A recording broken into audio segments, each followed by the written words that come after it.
views and opinions expressed today on Black Focus Radio are not the views and opinions of the station, its management, or its advertisers. Now, what's up, Robert? Our issues, our solutions, using our voices on Black Focus Radio. Where's that?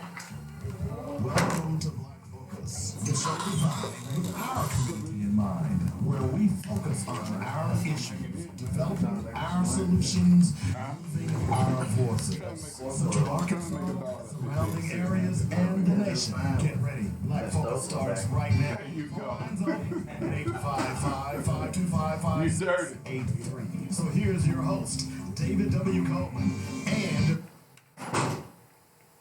Hey, what's happening? Welcome to Black Focus Radio. Our issues, our solutions, our voices. 855-525-5683 is the number. That's how you get in touch with us. If you want to join the show, we'd love to hear from you. We hear from a lot of you guys on Facebook, and I get some hits on Twitter. And hey, by the way, thanks for downloading the podcast. Keep up the great work on that. Also, you can donate. If you want to donate to the Black Man, you can do that as well. So do that on the podcast. There should be a link out there for you to actually go out and make a donation if you see fit. A lot of stuff to talk about today, of course. We'll get into that here in just a moment. Want to remind you to download the Joynet Radio app. No matter where you are, Fairfield, Kentucky, or McAllen, Texas. Doesn't matter where you are, download that app, and then you can Bluetooth it to your car, and you can carry us everywhere you go, whether or not you're listening to the JC Love Morning Show, you're listening to Black Focus Radio, or you're listening to Drive Time in the afternoon with Brother Craig. You can get all that good Joynet programming, so make sure you go ahead and get that taken care of today. Or if you're just sitting around the house, or if you're at the office and you're trying to get a fix, I found out that a lot of people listen at the office, and sometimes, in fact, someone told me the other day that they have to be careful and not to scream out, "That's right, Brother Coleman." They said Brother Williams. They said Brother Coleman. So I thought it was kind of funny. So just be careful if you're listening to the office. And then I have a friend in Sacramento who actually was listening in her office. Went to the bathroom, left the volume up, and Black Focus was blasting all over the office. And is she still employed? She's the only black person in the office.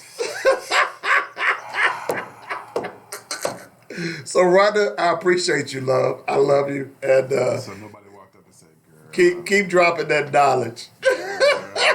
She said when she walked back into the office, you kind of had that. You know how they look at you like, what you listen to? Who you supposed to be? So we appreciate all the support that you're giving us, and we're trying to grow this thing. We're trying to keep you inspired and informed. Y'all, thank you very much for that. Mr. Webb, how are you doing today? I'm up in this piece, dog. I'm up in it. You got your little Starch shirt on, and man, why y'all shouldn't give me a hard time? You going somewhere? No, man. I just like to. That's just how you look, man. Oh, you do? I just want to look nice for you today. Oh, okay. You do a good job. You do a good job, player. Please stop. Do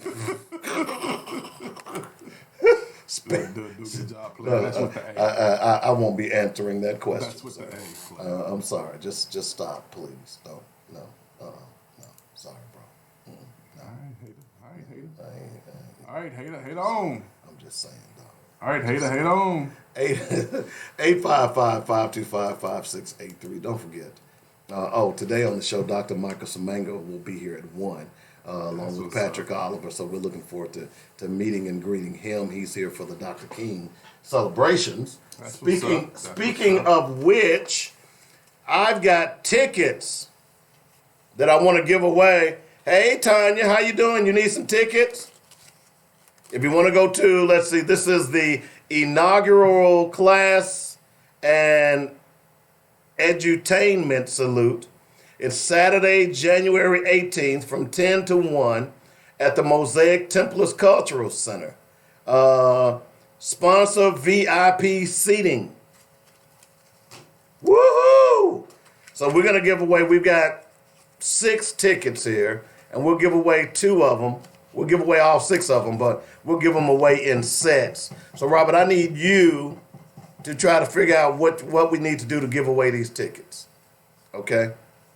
So, can you do that for me, Robert? Oh, yeah, without doubt. Don't worry about it. Consider it done. All right. Consider it done, thank you. player.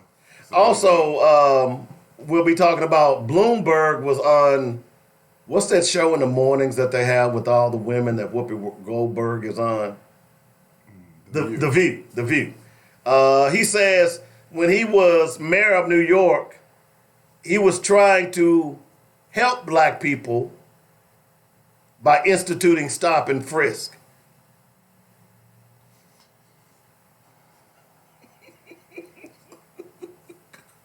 I can't wait till we get TV. I just can't wait till we get TV because boy, that look right there, man, that was like a Jedi lightsaber. I love it.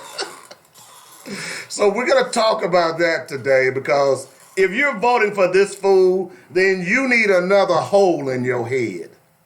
I'm just saying. Let them folks do what they do.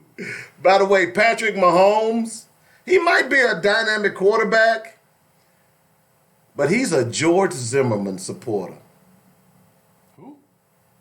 Patrick Mahomes, the starting quarterback for the Kansas City Chiefs, who is half black and half white, he's a George Zimmerman supporter. What are you talking about, Dad? I'll explain in just a few minutes. And also, because we got to get this in before our guest gets here. And also, do you have a Trump television station in your city or state? What? A Trump television station. What are you talking A Trump news station. All of them are Trump news stations. Well, we'll find out who they are here in Little Rock. So that's what we're going to talk about a little bit today. And don't forget, I tell you what, let's do this right now. The first caller who calls in, 855-525-5683. Let me make sure the phones are set up. I'm going to give you 2 tickets to the King event on this Saturday. Okay? Ought to be pretty nice. And by the way, if you've not been to the Mosaic Templars, this might be an opportunity for you to get there. All right? It is. It's not a bad museum. I go to a lot of museums, and in fact, just about everywhere I go, I'm going to the museum somewhere.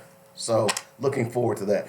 Oh, one other quick thing, and I'll be talking about this more, and I'll give you some more information tomorrow and Monday. Myself and a group of friends are planning a trip to Ghana. Okay? Now, when I say a group of friends, that means I'm inviting you. It will be a 10-day trip that will begin Labor Day weekend. If you would like to go to Ghana, then you need to call me as soon as possible because as the more people that go, the cheaper it is for everybody. And just to give you a heads up, we're not just going over there as tourists. My godson's aunt married royalty in Ghana. Okay, so I'm going to read this thing, but from Linda Chesterfield. Are you just going to interrupt me right now while I'm trying to... So you telling me I'm sitting here with Raw? I'm not royalty. I'm just saying when we get over there, we're going to be treated. So the 10 days room and board that we're going to have to pay for, we're only going to have to pay for 5 because the royal family is going to pay for the other 5. So if y'all want to go on this trip, and by the way, Ghana is sponsoring a year of return for African Americans. And they said this has been one of the best things that they've ever done. This past summer, you saw a whole lot of celebrities going over there. Michael J. White, a whole rick of them were over there at one point this past summer. So I think it's a great idea because black people in America, in most cases, have no ties to black people in Africa. And that's a damn shame. Just think about if we all came together. In fact, one of the African presidents, I want to say Malinga, he is trying to get the United States of Africa. Well, they set up their own. Why are you looking at me like that? They set up their own. They set up their own currency and things of that nature. So maybe we are finally waking up. Okay. So you wanted to read something by Senator Chesterfield. Yeah, so tonight, Senator Chesterfield is having the conversation about education in the African American community. It's Thursday, January 16th at 6:30 at the First Missionary Baptist Church. All right, that is 701 South Gang Street. 701 South Gang. First Missionary Baptist Church. 701 South Gang Street. It starts at 6:30. See y'all there. You going? Yeah, I'm gonna shoot over there. Check it out. Where are you going? Because I'm a journalist. I have to be there so I can report back on what happened. Oh, I thought you were going to say you were an activist. No, not gonna happen, player. I may be going. I don't know yet. In fact, I'm looking at, because I've got to go. I'm going to, I think it's tonight, but I'll double check. But or it may be tomorrow night. I'm going to the Little Rock Central football banquet. Oh, So, okay.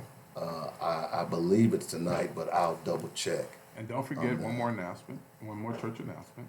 Okay. Pastor has asked. Pass it. Hold on, let me find it.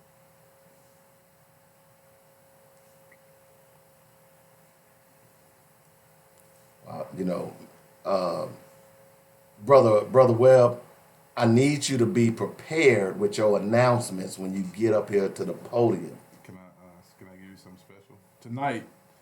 From 5 to 7, Senator Elliott is having a fundraiser, her kickoff for her campaign. It's going to be at 1321 Scott Street, Little Rock, Arkansas.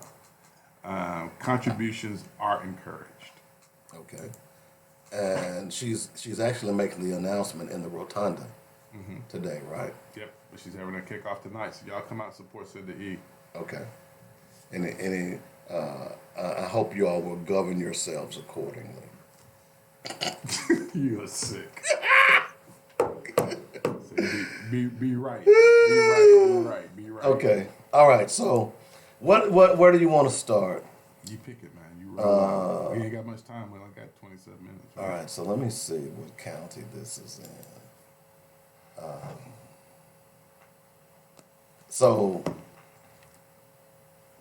Well, we'll do that one later. So let's talk about Michael. Oh, wait a minute. We can't do anything. No wonder I'm feeling weird.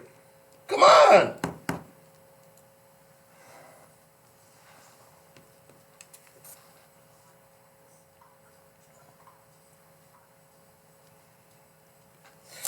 All right, so since we are celebrating Dr. King, I thought I'd read you a letter.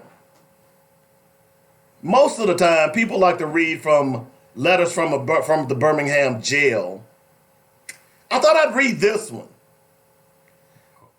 Okay? King, in view of your low-grade, abnormal personal behavior, I will not dignify your name with either a Mr. or a Reverend or a Doctor. And your last name calls to mind only the type of king, such as King Henry VIII, and his countless acts of adultery and immoral conduct, lower than that of a beast. King, look into your heart. You know you are a complete fraud and a great liability to all of us Negroes. White people in this country have enough frauds of their own, and I am sure they don't have one at this time that is anywhere near your equal.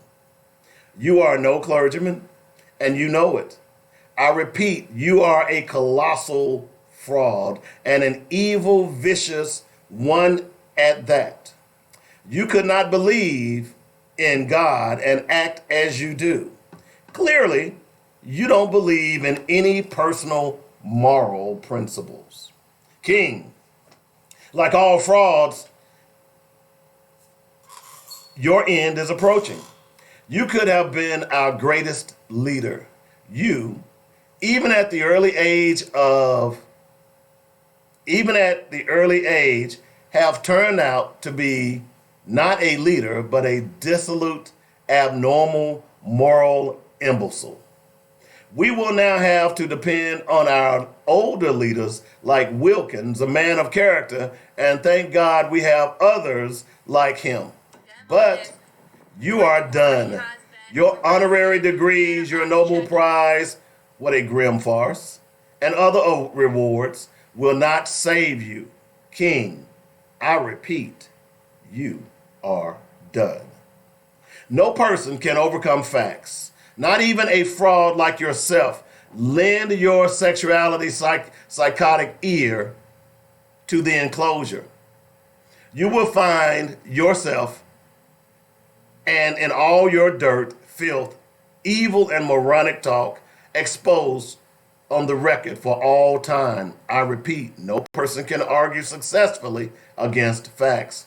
You are finished.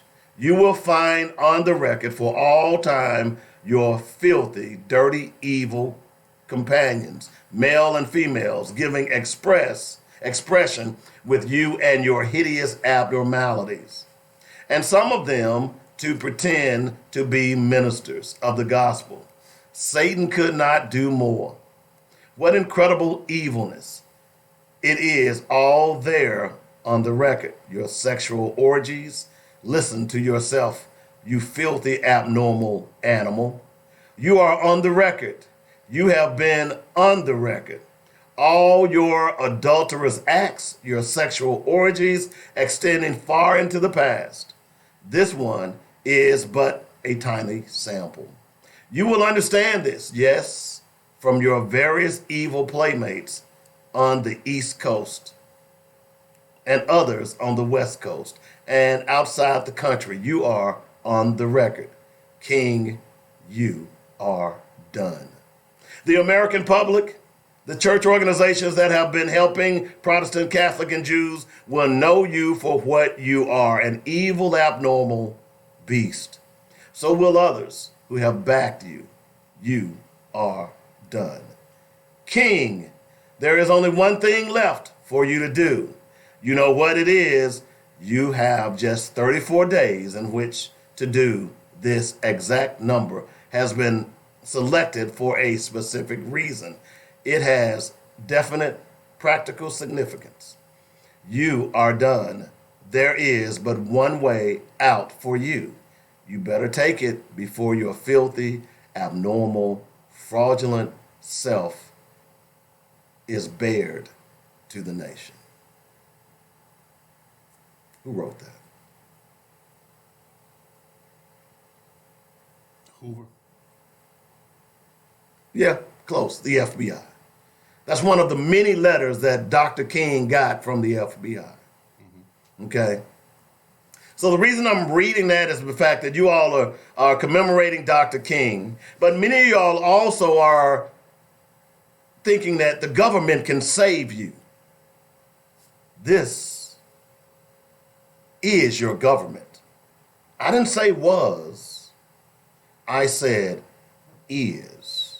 And the reason I say is because that same FBI that wrote that letter to Dr. King is the same FBI that put Black Lives Matter activists under surveillance, but has yet to do anything about the KKK. So when you're running around thinking that America was great, as I've said before on this show, and as I continue to say, America has never been great for the black man. This is one of many pieces of prima facie evidence. Notice I said pieces, because typically prima facie means one solid piece. But there is just so many that we can point to that America has never been the friends of the black man. And that's our black fact for today.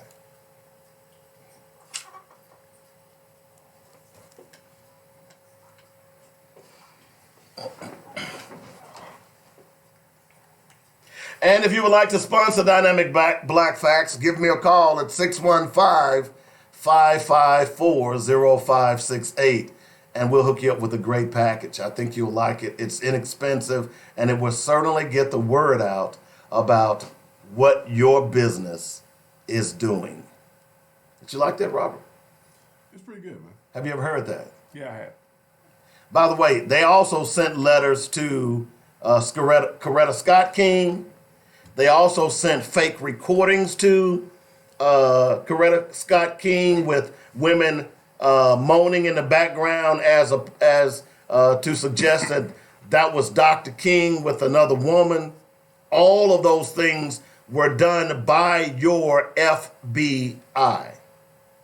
And if you really want to get a good insight on exactly how insidious the FBI is, I dare you to read the book, The FBI versus Martin Luther King Jr. Now, this book is not someone's interpretations. This is not some autobiography. This book, written by David J. Garrow, is actually FBI files. Okay? Now, what I mean by FBI files, through the Freedom of Information Act, David J. Garrow was able to get all of the notes, or the majority of the notes, as it relates to the surveillance of Dr. Martin Luther King. And he published it in a book. And of all the reading you've done, and I'm going to tell you, when I read this book, everything began to make sense to me. I was about 26 years old.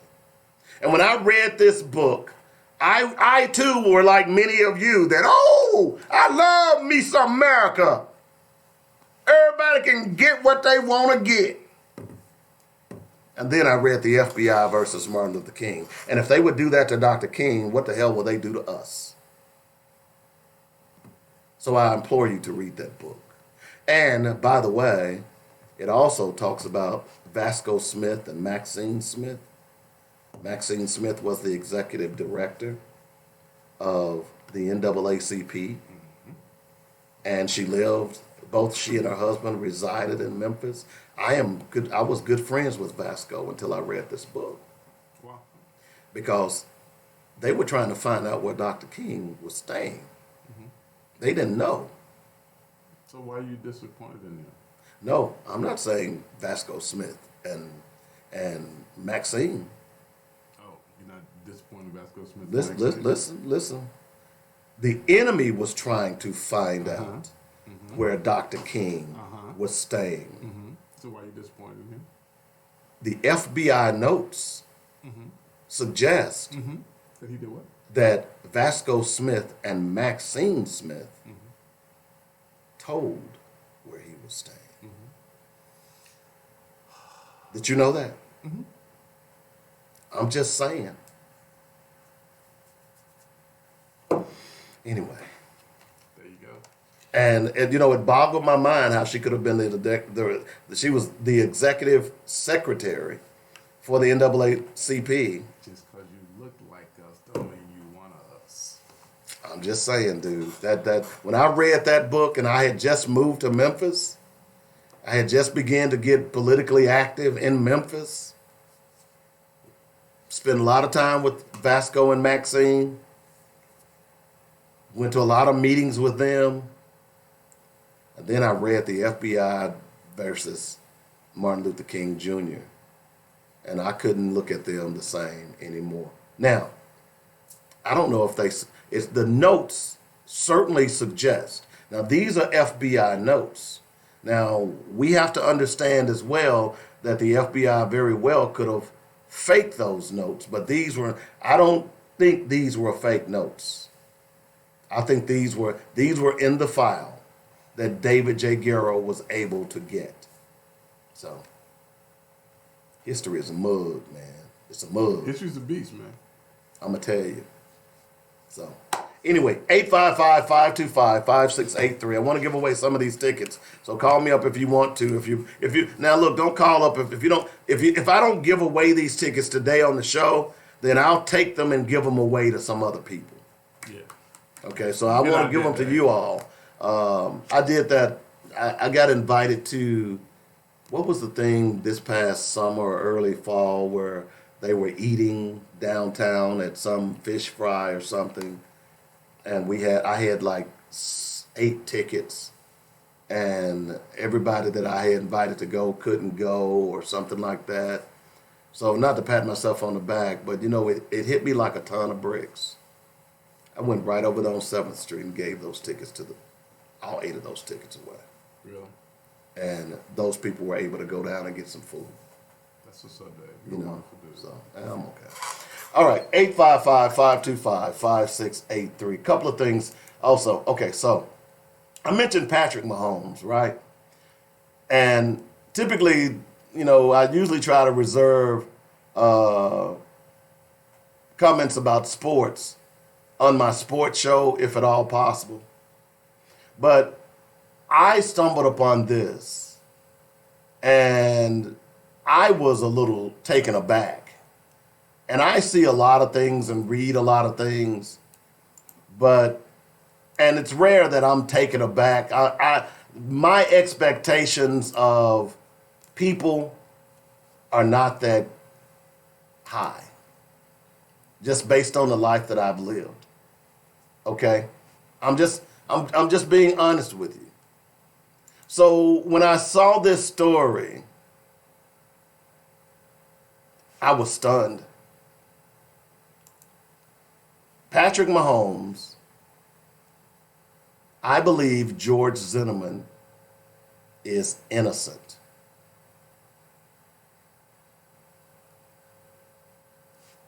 Okay? Patrick believes that George Zimmerman, the racist alleged psychopath who admitted to gunning down a 16-year-old Trayvon Martin, was not guilty.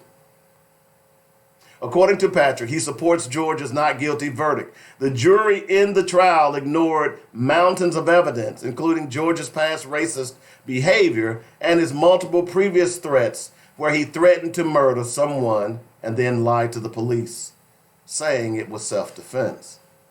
But Patrick believes that despite all the evidence, George Zimmerman should be a free man. Here are some of his tweets from Patrick Mahomes. Stop resisting or assaulting cops. Here's another one. No one knows what actually happens, which is why he is not guilty, but a crime could have occurred. Patrick not openly discussed whether he's affiliated with the Democratic or Republican politicians, but one thing that he's made sure to point out is that he unequivocally supports the police. Last year, as part of the National Police Week, Kansas City Chiefs quarterback Patrick Mahomes, along with Kansas City backup Chad Henne and Chase Litton, visited the Kansas City Regional Police Academy on Tuesday. Mahomes saying that it is good to support police because they support us in every way. The things that police does for our community, let me repeat that. The things that police does for our community on a day-by-day basis and don't get recognized for it, I mean, it's good to come out and support them because they support us in every single way. I used to be a Patrick Mahomes fan. I'm not any longer. By the way, Patrick Mahomes is married to a white woman. Not surprised because his dad was married to a white woman. That's where he gets that fair complexion. So maybe the white privilege side of him is rearing its ugly head. But see, I don't want to rehash the Trayvon Martin issue. But the one thing that I had and will always have a problem with how this turned out is that Trayvon Martin was minding his own damn business. He was walking home from the store. He was not doing anything but being a teenager. And it was George Zimmerman who accosted him and attacked him. And guess what happened? Trayvon Martin apparently started kicking Zimmerman's ass, and Zimmerman decided that he had no recourse but to kill this boy. Now, let me ask you a question. Let's just be normal people right now. If you're walking down the street and someone attacks you, are you going to defend yourself? Yes, you are, just as Trayvon Martin did. Now, do you deserve to die because you were defending yourself? See, this is the argument that was never brought out in the trial.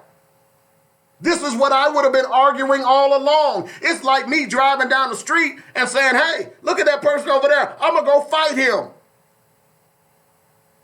And then I get off scot-free. So you, Mr. Patrick Mahomes, I don't wish ill on anyone. See that hole? Step in it. I'm just saying. I was stunned when I read this.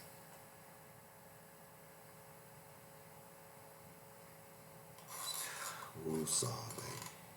Woo-saw, baby. Woo-saw, baby. Mr. Webb, your comments. No. Your looks today are just classic. My mom always told me, man. She always told me. Never argue with a fool. Somebody will walk up and they want to know who the fool is. Man, Let that fool do his thing. I hope the Titans beat him down. In fact, I'm going to send him some tweets. I wouldn't waste the energy. Oh, I do, because I love gigging him. I wouldn't fart in his face if he was out of breath.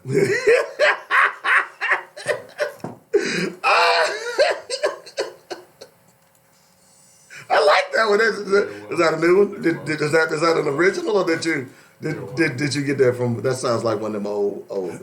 You're welcome. I'm about to borrow that one. You know, I like that. I hadn't heard that one. You're welcome. Good, but I was stunned when I saw this. I'm not. I was just, I mean, I was taken aback, dude. At the end of the day, you black. Not all black folks. We don't all share the same. We don't share the same feeling for the police. There are some who think what the police do. But it's not even it's not even what he feels about police. To me, the argument, or I guess the point that we've all missed. You have black folks who feel that same way. They just won't say it in public. Well, I agree with that. They act it out every day, but they won't say it in public. I agree with that. Yeah. But what we missed with this Trayvon Martin thing, and this is why I got so angry about it, is the fact that this boy was minding his own business. He wasn't doing anything except walking to his dad's house. Mm-hmm. He was attacked. Mm-hmm. Theoretically, think about it from this perspective.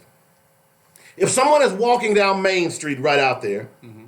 and you or I go and attack them, they defend themselves, and I end up killing them, mm-hmm. then we're going to jail. Mm-hmm. How can anyone justify anything other? I think we need to clarify. I think there's some things we need to put in. Okay, go ahead. I know what you're going to say. So if it's a black dude and he's walking down the street, and we go and we engage him, yeah, we will go. We might go to jail, mm-hmm. and we'll probably go to jail. We'll probably get 2 years. Mm-hmm. They'll probably give us manslaughter. We'll probably do 8 years, something like that, right?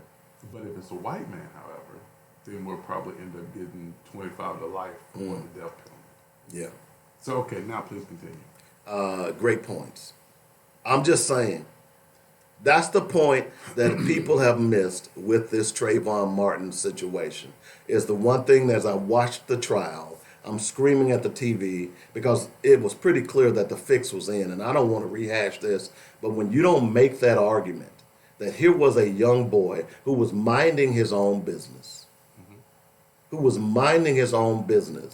and he was killed because he was minding his own business. Okay, let me move on. We got a guest coming in here.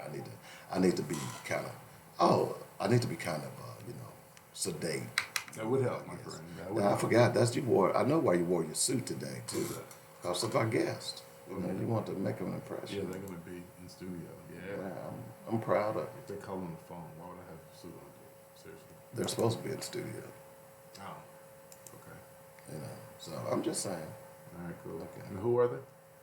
Michael Samanga, who is a civil rights advocate, and he's speaking tomorrow for the Dr. King. Well, let me just tell you who he is. Let me be more specific. You mind if I be more specific? Feel free.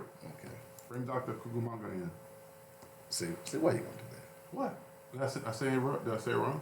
I said Samanga. Samanga. Okay, I said Okay. Kukumanga then. Now, Dr. Samanga.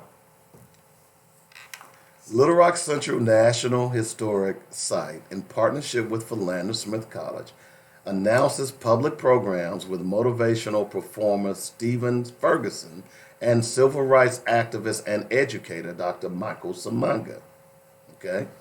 Dr. Samanga will speak at Philander Smith College on Friday, January 17th. Both events are open to the public. He's a native of North Carolina. Let me tell you about Dr. Samanga is an activist, writer, and cultural worker who came of age in Detroit as an organizer and artist for the civil rights. See what's so great about this? I get to ask him about questions about The movie Detroit. Okay. Is he old enough to know that? I would think he would be, yeah. Yeah, how it old doesn't say what his age is, but He's probably let's our see. age, man. You're probably assuming he's that old. Well, if he's a civil rights activist from Detroit, I'm pretty sure he's got some dope. Why you No, hate- I'm not saying that. I'm saying that he's probably our age. We're making he an looks assumption. he looks a little older, but not that much older. But you look 75 anyway, Robert. So I'm just saying. You weren't talking about me. You look like Santa Claus. That's all over there. right. Okay, Why bro. you gonna call me a white man? Okay, bro. Oh, see that hurt. Okay, I'm just saying. You look like the black version of Santa. There's no such thing as Santa. Okay, the Easter Bunny. Okay, the Tooth Fairy. No, I prefer the Great Pumpkin.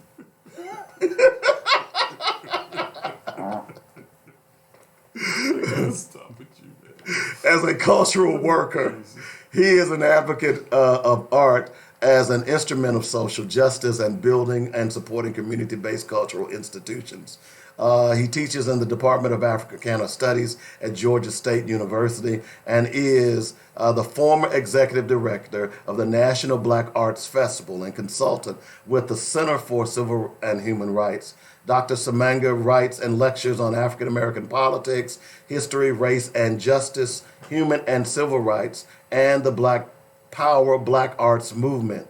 Recent books include No One Can Be at Peace Without Freedom, The Identity Imperative of Black Liberation. I need to get that one. That sounds interesting. And The Art, Politics, and Business Black Empowerment. So he'll be here. We'll be talking to him at 1. So we're looking forward to that as well. But have you seen the movie Detroit? I did, man. I did. So you watched it since I told you to watch it? Nah, Or you had I seen it watched prior? Before, man. What'd you think about it? I tell you what, because I had heard about what the police had done, but I didn't know the details. That was one of the many stories that I just didn't research on. Well, I just say this: in my past lives, I was pulled apart by horses. I was shot by police. Cause it ain't no way in the hell I wouldn't have did none of that. That was just flat crazy. That's it. That's all I got to say about that. As Forrest Gump would say, that was just flat crazy. Well, I thought it was interesting too how it was tied into Motown and how the Dramatics, the early stages of the Dramatics, were caught up into that, and how, and I forget the young man's name who was the lead singer who could blow. We just said, no, I can't do this He no just more. he never became the Dramatics, part of the Dramatics, and then based on what we know about that great group, the Dramatics, Yeah. it just makes you wonder.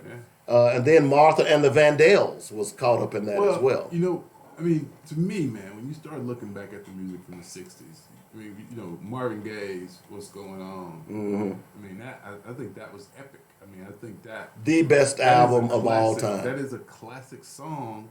Well, the that whole album. it still resonates today. Yeah. I mean, everything Yeah. he talked about, we still have the same, Yeah. with the exception of the war, but still, we still got a war Yeah, going on. yeah. Right? I mean, I mean, it was classic. whole album. I mean, it's just, you know.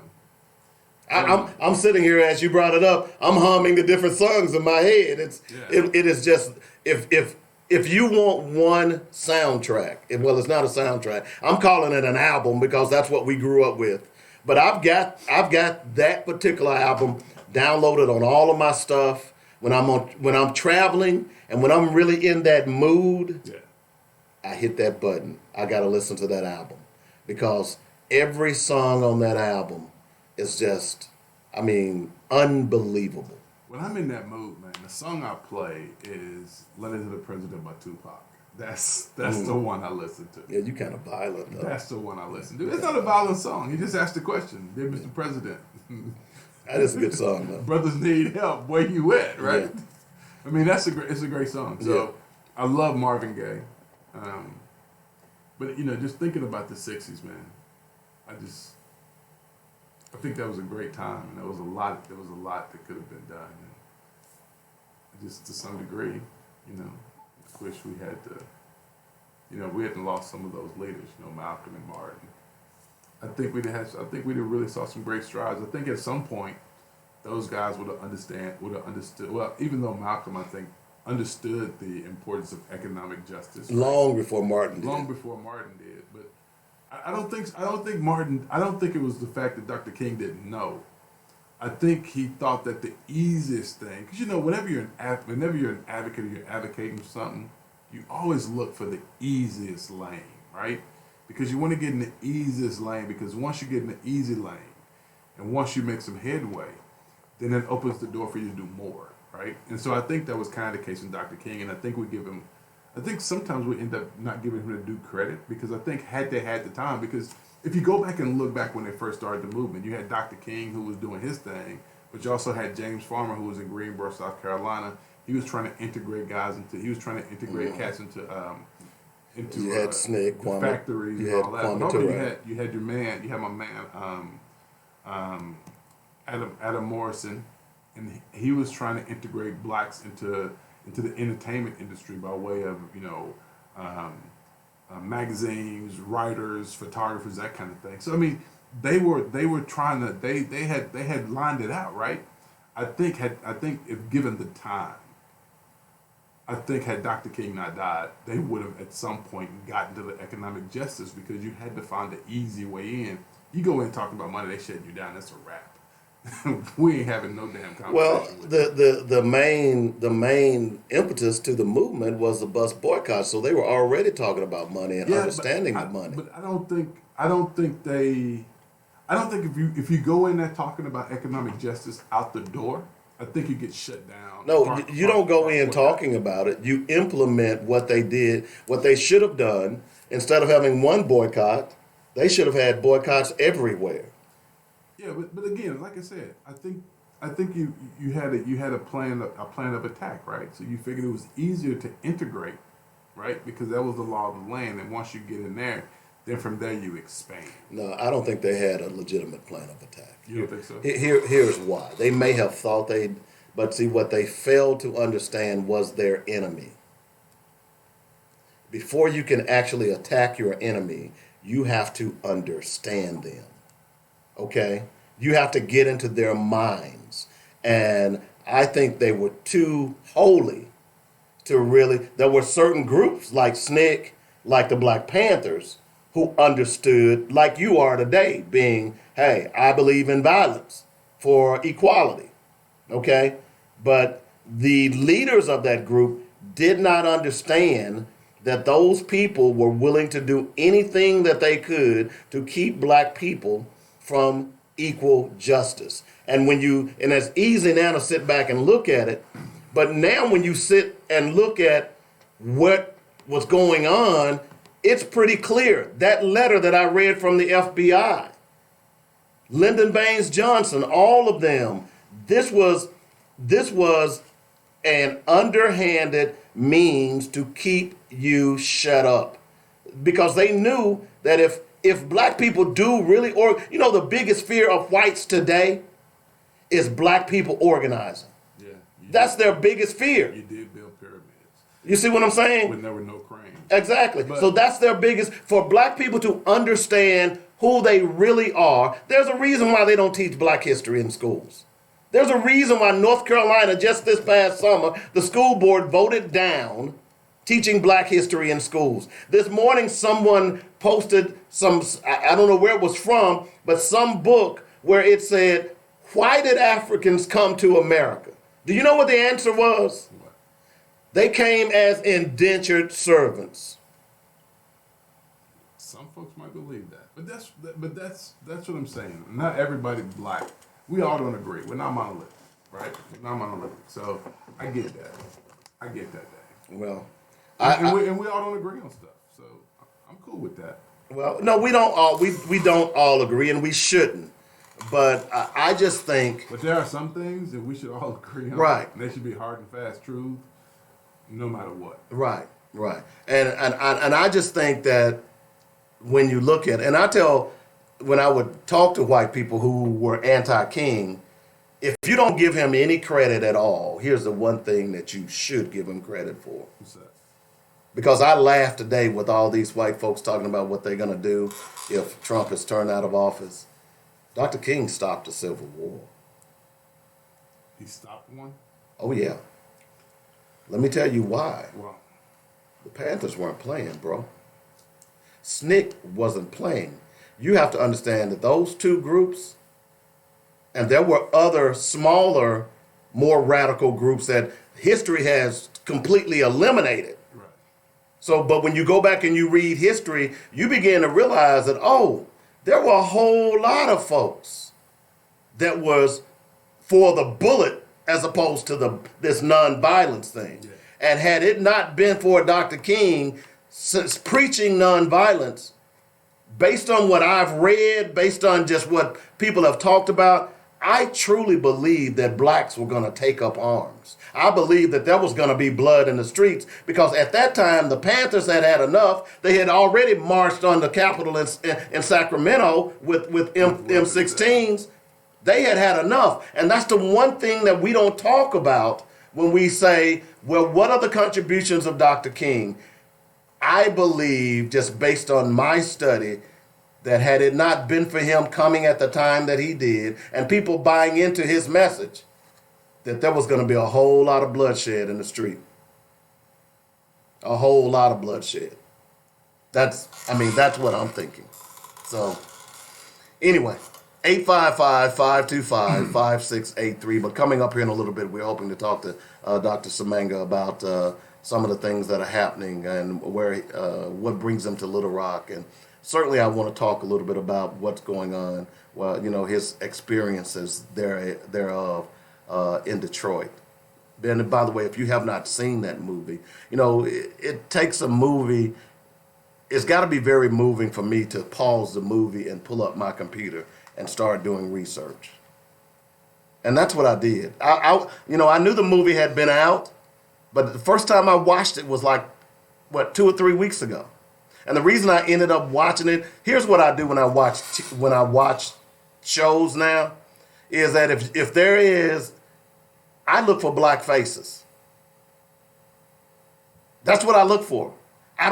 If there are no black faces in that movie, I'm probably not going to see that movie. Okay? That's just me.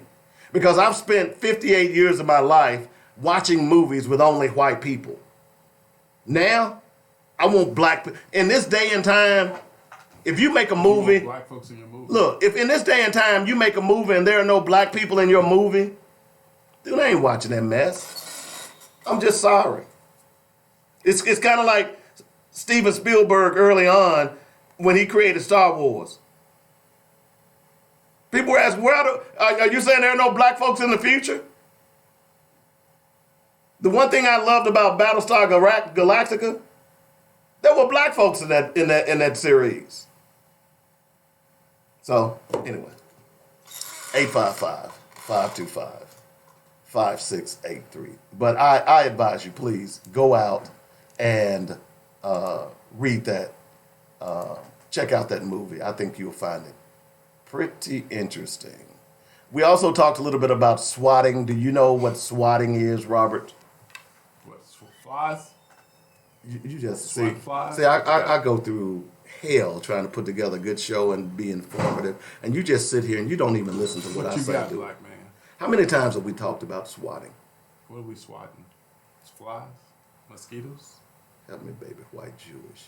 Grasshoppers? Muslim Jesus. What are we swatting, brother? What are we swatting? Swatting is a term that is used by gamers.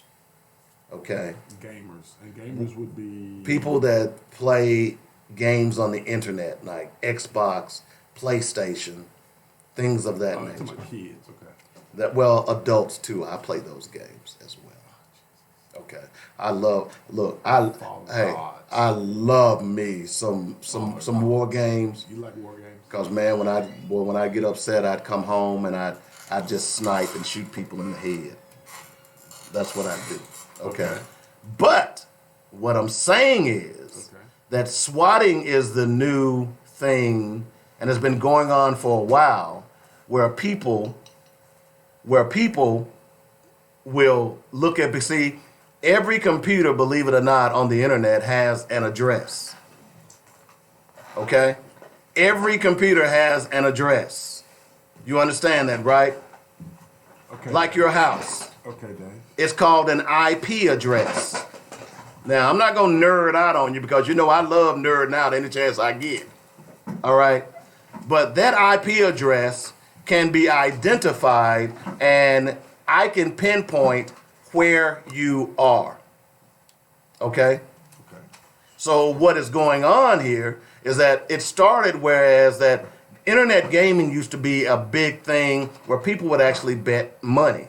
Okay. And then if that person lost, he would then turn around and use your IP address, find your home address, call the police, and send the police to your house saying something to the effect that there is an armed man in the house. Yeah, I got you. I heard about that. That's swatting. So you do listen to the show. No, I don't listen to this show. Oh, I never listen. okay. No. I'm getting a new co-host. So- I've had enough of you, brother. So that's what happened to, was it Louis Gates? That happened to Louis Okay, Gates at one okay, point. okay. There has been a couple of guys who have been killed because of that. But again, Virginia man charged in alleged swatting ring targeting African Americans and Jews. So I think it's a good thing not to be on the internet, right?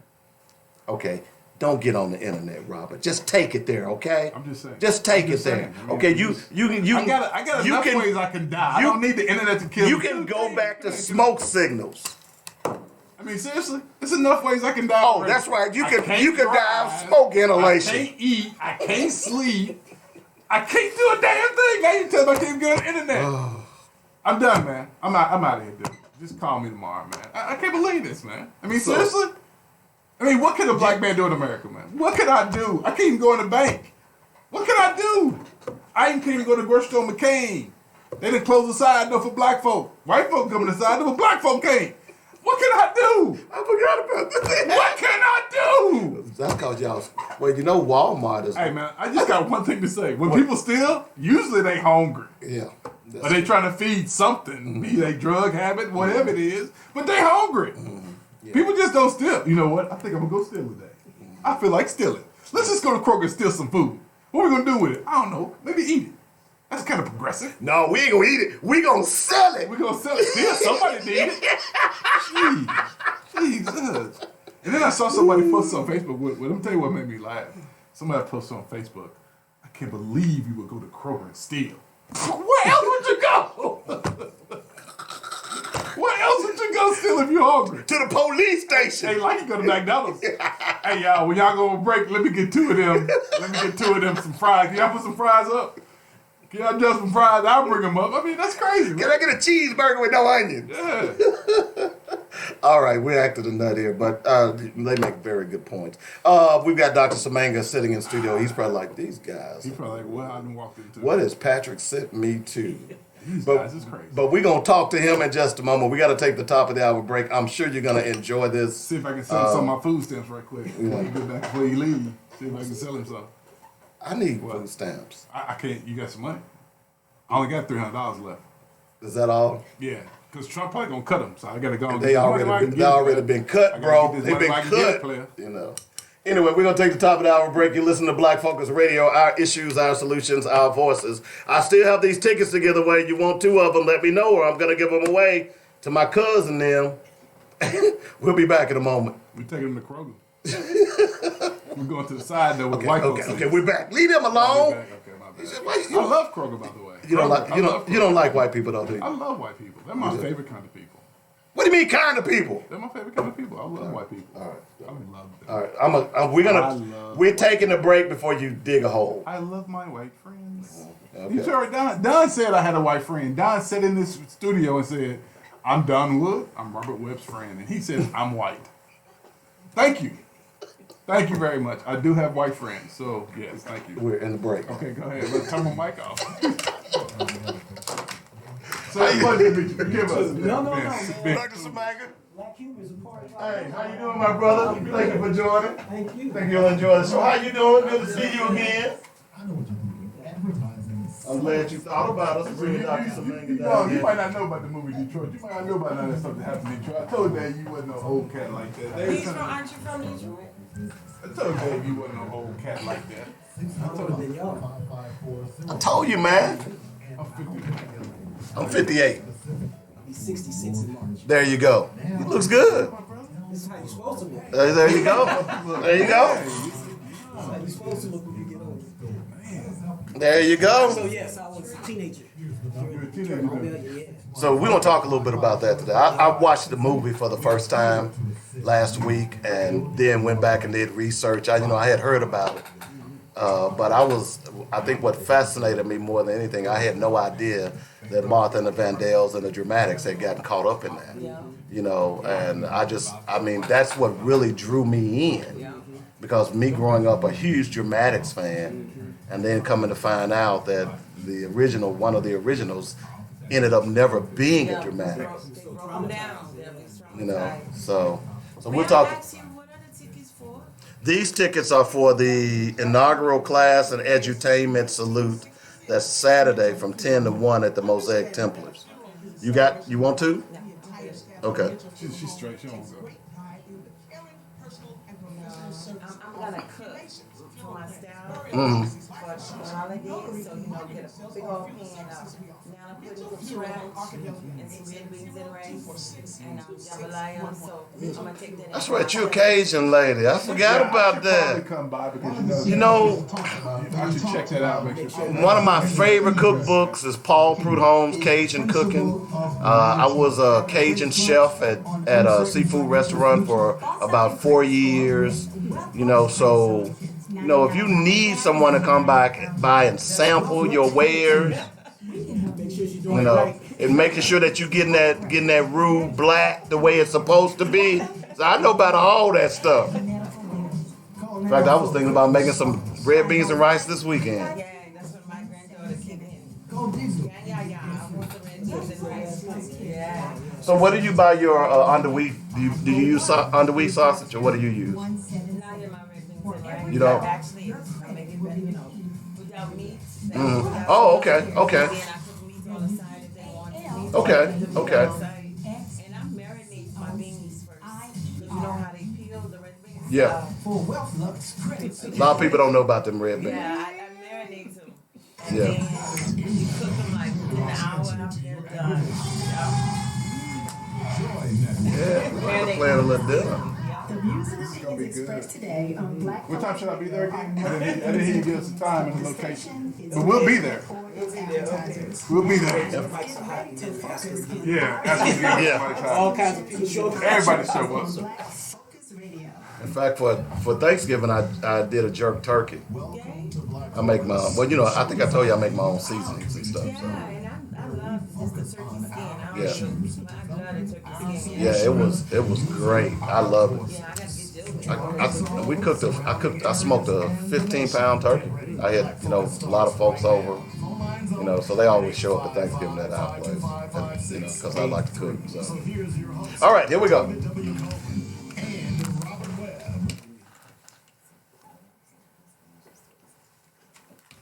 All right, welcome back to the show, the second hour of the show, Black Focus Radio, our issues, our solutions, our voices. 855-525-5683 is the number.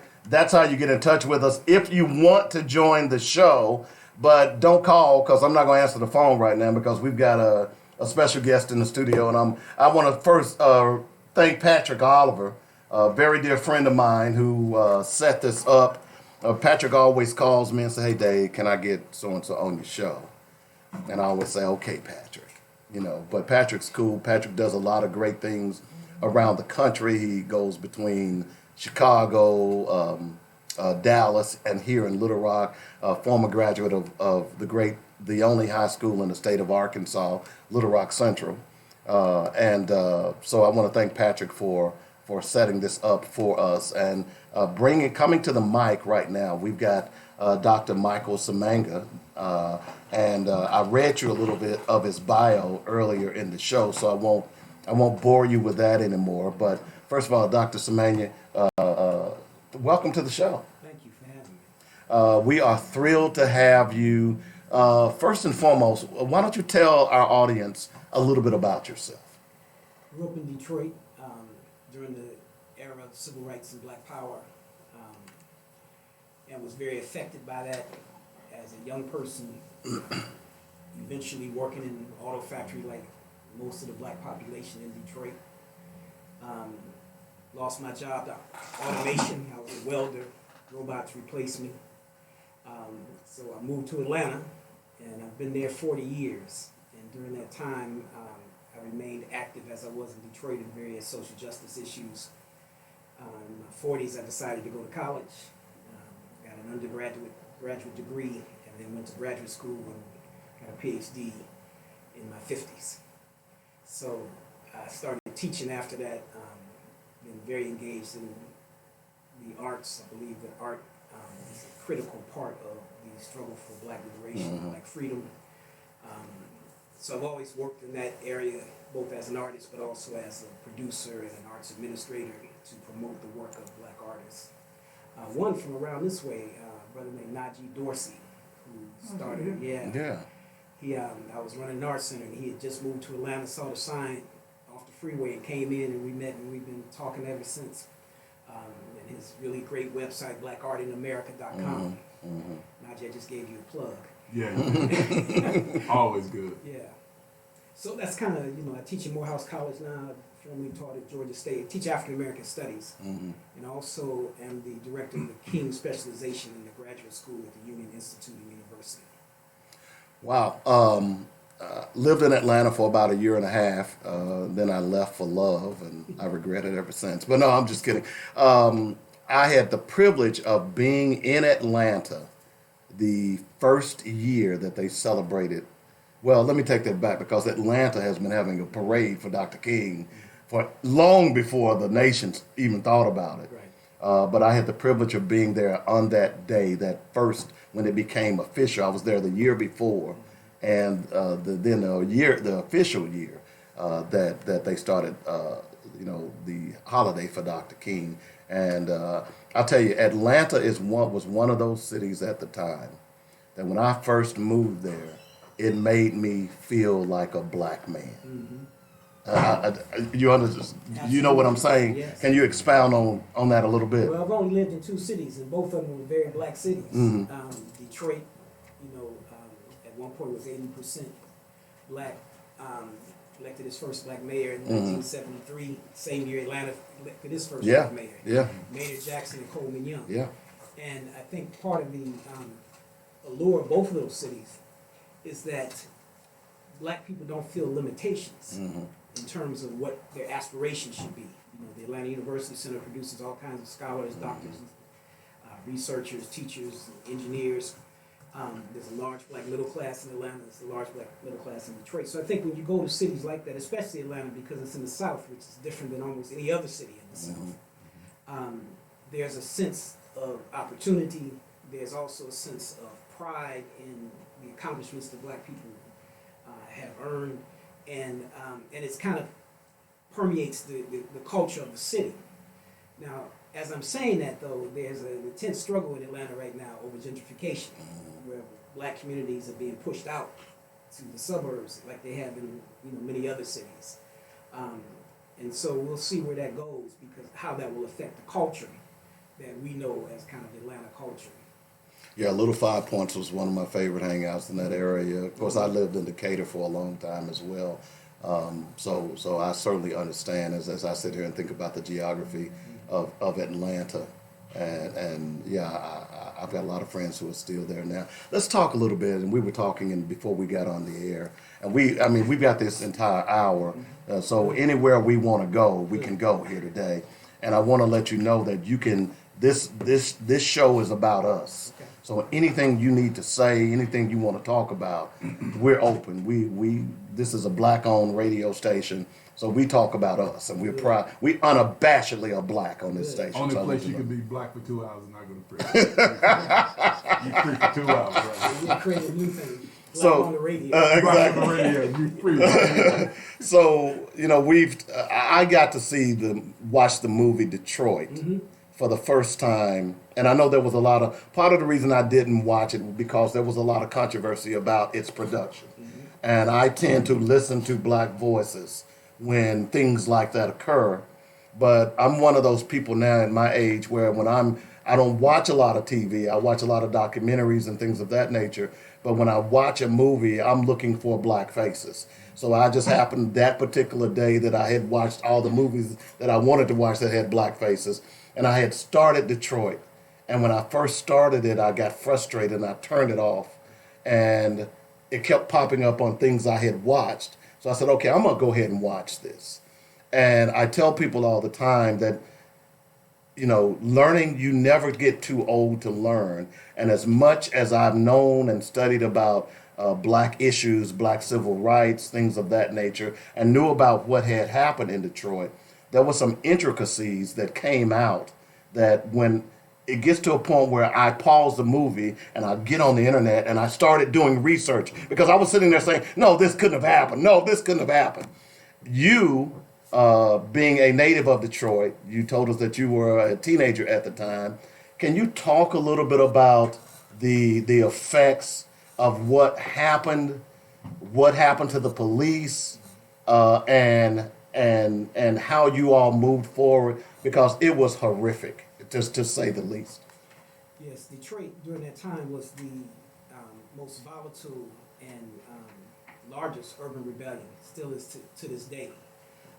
In 1964, Malcolm X gave this famous speech called The Ballad of the Bullet. Around that same time, Martin Luther King, even in his I Have a Dream speech in 1963, he warns that if change is not made, that this is what's going to happen. And so both of these kind of preeminent leaders leading up to this period predict that urban rebellions are going to happen. When they begin to happen, Martin Luther King said, a riot is the voice of the unheard. So all across, particularly urban areas of the North and the West, there was this kind of discontent that was growing and bubbling under the surface. A lot of it had to do with the relationship of black people to the police. In 1966, you remember the Black Panther Party was formed. And the Black Panther's original name was the Black Panther Party for Self-Defense. And the self-defense was against the police who were killing black people in Oakland, California, and across the country. So I'm saying all that to say that there's this history, and Malcolm X predicts that it will happen. In the summer of 1964, Harlem has a rebellion. 1965 is the Big Watts Rebellion. 1966 is Cleveland. 1967 are the two most recognizable. That's Newark and Detroit. Right. Detroit being the largest number of people killed. It went on the longest time. They had to bring in the 82nd Airborne to suppress the Detroit Rebellion because it was not just, it's depicted as just rioting, people breaking windows and stealing stuff. But actually there was a conflict between the police and groups of black people who had organized themselves to resist police repression, which is one of the reasons it went on so long. So the police couldn't stop it, so they brought in the National Guard. The National Guard couldn't stop it, so they had to call the U.S. Army, the 82nd Airborne. And as a kid, teenager at that time, I was 13. The images of tanks and cars, jeeps rolling down the street with 40 caliber machine guns, and you know, these soldiers would point them at us and call us names and stuff, and you know, it's kind of seared in my memory. Wow. But the relationship that we're dealing with today that gave rise to the Black Lives Matter movement is the same relationship the black communities had to police in the 1960s. Yeah. The difference is that in the 1960s, like Detroit's police department was predominantly white. There were very few black officers on it. And so there was this constant tension that the police were an occupying force of the black community. The Detroit Rebellion starts with an incident that didn't need to happen. Right? It was a Vietnam veteran who come home, people were having a party for him in kind of a known community-based club. You know, it wasn't like the regular club. It was, they used to call them And that Wild Pigs? Yeah, the Blind Pigs. Yeah, Blind Pigs, yeah. And, you know, the police raided the place. They arrested this brother who was the veteran, you know, and like I said, people just celebrating him getting home alive from Vietnam.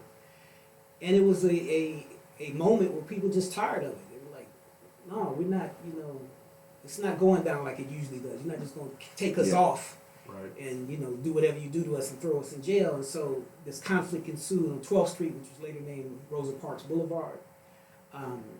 Rosa Parks had moved to Detroit, moves to Detroit shortly after that. But it exploded quickly. Now, when we talk about the movie Detroit, one of the issues with it, and the filmmaker, I can't think of her name right now. She's the first woman to win an Oscar for directing a film. She did The Hurt Locker. Right. Good movie, by the way, as well. Yeah, very good movie. And as a filmmaker, she tries to get into the story from kind of the ground, you know, like not the big leadership, but like the ordinary soldier, you know, the ordinary person on the street. The problem with that kind of movie, in this instance, is that black people in the movie Detroit have no power. They have no agency. Right. And that's not true. That's not what happened. You know, there were many black people, my father being one of them. My father was a social worker in that area. And I remember him being gone and having to, you know, come home every couple of days, take a shower, take a nap for a minute and go back down there. But before he left the first time, he took his gun out and called me and my brother in the room and said, listen, somebody try to come through that door, you got to shoot him. I don't care who it is. Wow. And, you know, I was 13, my brother was 14. And Karen Bigelow was the... Yes, right. And my father would go down with other black social workers and community activists and negotiate people's release from the police, take people to the hospital, get people food, you know, doing the work that you don't see in the movie. You know, you just see people in the street, but there was a sense of community, and all these people were community activists, you know, who have been fighting for better housing and better relationships with the police and jobs and things like that. So they knew all these people. But the danger of being in there was that, like, that is depicted in the movie is, you know, it was like open season for white police. Yeah. Shoot somebody with impunity. Right. Nobody wound up going to jail. Or even charged. Or even charged for murdering black people during that period. And a lot of people were shot. Detroit had the highest casualty rate. 41 people died and hundreds were wounded. And thousands were arrested. Even a little 4-year-old girl who looked out the window, yes, and they claimed that it was a sniper, when in fact all she was doing was being fascinated with the tanks. Right. And they opened up with their 50 cal into the window. Right. That just stunned me. Yeah, and it's stunning from a whole lot of reasons. But this is the main thing about that. Who tells the story matters. Right. That makes a difference. And sometimes people try their best to tell the story from outside of the community that it happens. And I applaud those people. But it's not the same as people speaking in their own voice. Right. And telling from the perspective of their own experience. So one of the things that happens after the rebellion is quelled, there is a trial around the Algiers Motel incident. The Algiers Motel, by the way, was owned by a black man. And it was one of those kind of motels where, you know, you can stay the night or you can stay a few hours. And, you know, kind of like Jack's. Right, one of those kind of motels. This brother was a respected businessman in the community. He was was one of the early pioneers of the lottery before the state took over it. Yeah. So he was that kind of brother. We called them numbers. Yeah, right, the number man. But he was like on the big end of the numbers man. He had a big organization and stuff, and people respect him because he was like a lot of people who participate even to this day in the underground economy. Right. They do good for the community, and even political activists. Sometimes they would need money, to do something, stage a conference or a place to do it, and he would give them some money. But long as it didn't interfere with his business, I should say. But, Right. And he had some other businesses that were more on the overground economy, and he provided jobs for people and things like that.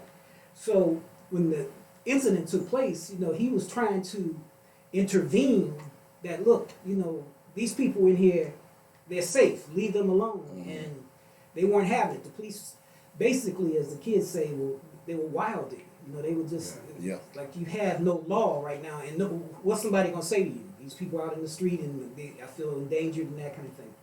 So they had a trial of those police who were involved in the Algiers hotel incident. As shown in the movie, and as you know, they were all acquitted. Right. Nobody wound up being accountable for that.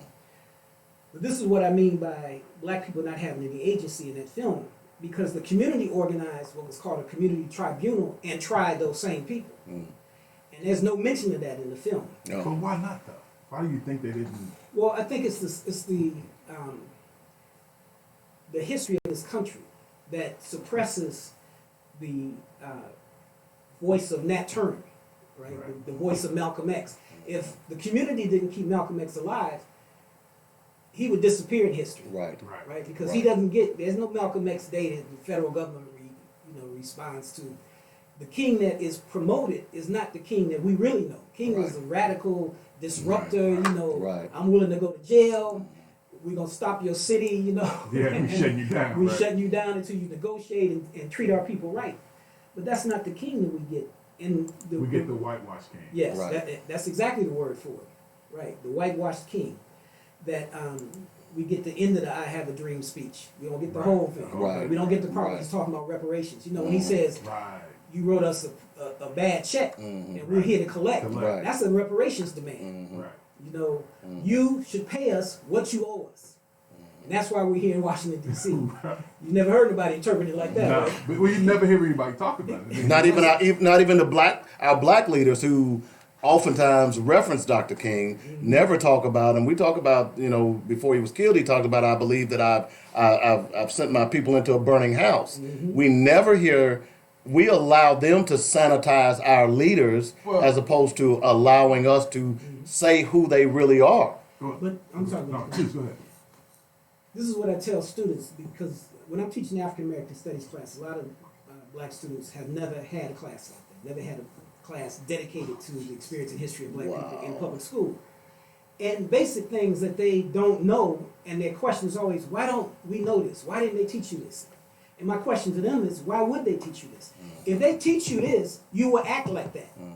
See, if they teach you that you can actually have power, that you as a human being, as a black person, as a community, as a nation of black people, you actually have power. And our history proves that we have the power to both withstand. This is key for black people to understand. We have never been defeated or conquered. The old narrative of slavery is that we were conquered people, but we weren't. We always resisted from the first moment in Africa. When somebody showed up and said, "I'm gonna put you in slavery," there was resistance till today. Always been resistance. And so the idea that we've been conquered is not true. The idea that we've been defeated is not true. During the period of enslavement, black people held on to a vision. Their imagination was so clear. We are not slaves. This is what I teach my students too. You are not the descendant of slaves. You're the descendant of black people who were in the condition of slavery, who were in slavery. Right? Ashe. That's who you're descended from. Now think about what they did. The first thing they did was stay alive so we could be in this classroom talking about it. If they didn't stay alive, if they didn't have the will to live, knowing that slavery was a condition, it was not their destiny. So the fact that they stayed alive with this amazing mantra, if not me, my children. If not my children, their children. If not their children, their children. If not their children, their children. But one day we will be free. Can you imagine holding on to that for 246 years? That's how long slavery lasted in the United States. and another 100 years of Jim Crow. One day we will be free because we have the right to be free. We have the power to free ourselves, and it doesn't matter how long it takes. Doesn't matter. The fact is, we will get there. This is King's last speech. I may not get there with you, but we as a people, he didn't say we as a country, he said we as a people. Talking to a room full of working class black people, a church full of working class black people, he says we as a people will get to the mountaintop. That's a powerful statement. Hold on to our history that had that faith in ourselves that one day we will be free. If not me, my children. Let me ask you this question. Yes, I'm sir. glad you're saying that. So, looking at where we are now, with having a black president, we got black governors, black mayors, we got black folks doing all this stuff. In your opinion, do you consider us to be free? No, but I do consider us to have made progress. A lot of times young people say, oh, the civil rights movement didn't do anything. And I say, well, did you come here on the back of a bus? Because if you didn't come here on the back of the bus, you can't say that, right? Change is incremental. Sometimes it happens in big pieces, but it is incremental. Emmett Till's murder in Money, Mississippi sparked something in black people. The following year is the Montgomery bus boycott. 5 years after that is the Student City movement. 3 years after that is the Freedom Riders. You know, these things are not, they didn't come out anyway. They came out of the long struggle of black people for their freedom. But that moment brings about the change that people have been pushing for centuries. Right. So there's progress, but freedom is something else. We are not free until we have the right to determine our own destiny, what's called self-determination. When black people can say, this is what we want, this is how we want to live, this is how we want to be governed, then we're talking about freedom. United States system was not set up for black people to be free, but neither was it set up for poor white people to be free. It was set up with a noble idea: all men are created equal with inalienable rights. Right? That's a human rights statement. And then the Constitution is a civil rights statement. The citizens of this country have these rights. Neither one of those apply to black people. Right. Right? Because the human rights statement, all men are created equal, did not include in Thomas Jefferson's vision black people who he owned in slavery. Right. And through his assault on black women, fathered several children who also remained in slavery. Right. You know, so this great imagination of a free world did not apply to black people. The Constitution didn't apply to black people. Several Supreme Court decisions, 1857 probably being the most prominent, Dred Scott, where the Chief Justice, in the majority opinion, actually was a unanimous opinion, says the Constitution was not written for black people. It does not apply to black people. Black people are neither citizens nor can they be citizens. This is a Supreme Court decision that's reinforced by Plessy versus Ferguson, Right. 1890s, separate but equal. But these things we are constantly fighting. Like right now, there's a big fight around voter suppression, you know, which is another way of saying, you know, y'all don't have the right to vote. Right. And there's all kinds of trickery going on, you know. So in Ohio, during the last presidential election, they eliminated Sunday voting. Now that's important for black people because black people go to church Then they go and the vote. preachers say, That's all. make sure you go and vote after church. And so once people figured that out, they were like, oh no, we're not doing Sunday voting no more. So they eliminated it. In Alabama, they passed a law that you had to have a state-issued ID from a DMV office. Then they closed the Closed the DMV offices. offices in black communities.